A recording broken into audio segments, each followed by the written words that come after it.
Voici un deuxième petit point d'anatomie sur les cervicales. Donc là, on va s'intéresser en fait aux relations entre les cervicales et les vertèbres qui sont en dessous, donc les vertèbres dorsales. Quand vous le voyez sur cette petite représentation, on a d'abord donc les cervicales et puis ensuite les dorsales qui sont encore une fois définies par le fait qu'elles sont articulées avec des côtes. Donc vous voyez ici, là par exemple, on prend une côte et qui vient s'articuler ici. Si on fait un petit zoom, hop, elle vient s'articuler sur deux vertèbres. Vous voyez, donc on voit les corps vertébraux ici et là. Et puis, ça peut être intéressant de se souvenir aussi que les côtes, contrairement à ce qu'on pourrait imaginer, ne sont pas dans un plan horizontal, mais la plupart d'entre elles sont dans un plan oblique.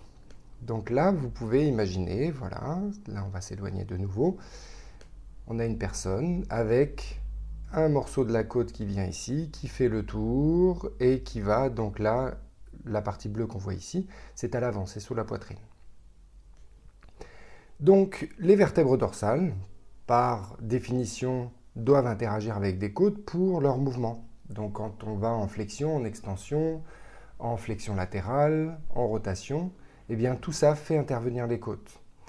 Donc c'est important de s'en rendre compte puisque si maintenant on regarde les vertèbres cervicales et qu'on prend un des mouvements que l'on peut faire avec, par exemple la flexion latérale, c'est-à-dire le fait d'approcher, donc de courber le cou, par exemple vers la droite, où l'oreille droite s'approche de l'épaule droite et puis l'oreille gauche s'éloigne de l'épaule gauche, eh bien, de quoi est-ce qu'on va avoir besoin? On va avoir besoin des articulations entre les vertèbres ici, mais il va y avoir une relation avec les vertèbres qui sont en dessous. Le contraire, ça serait d'imaginer par exemple qu'on peut garder cet endroit complètement rigide et puis faire bouger les cervicales, simplement les cervicales. C'est tout à fait possible, simplement ça va diminuer l'amplitude. Et puis parfois, ce qui est un petit peu plus embêtant, c'est que ça va beaucoup diminuer le confort parce qu'on insiste pour gagner de la flexion ici sans tenir compte des possibilités qu'on a ici. Donc en fait, on oublie des possibilités et on insiste sur les quelques possibilités restantes. Donc ce petit raisonnement, en fait, il est valable pour les flexions latérales, il est valable aussi pour les flexions donc vers l'avant. Quand vous arrondissez le cou, on peut faire juste le cou, mais dans de nombreux mouvements, il faut se poser la question de ce qui se passe avec les dorsales et donc les côtes.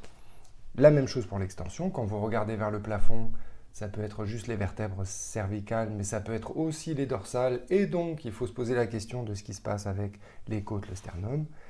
Et puis, pour les rotations, c'est la même chose.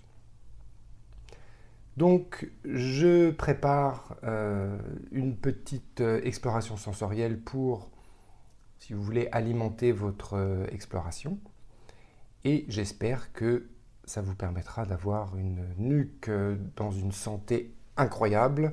Et en tout cas, dans la joie et la bonne humeur, vous pourrez bouger votre cou, puisque c'est quelque chose qu'on fait quand même assez souvent.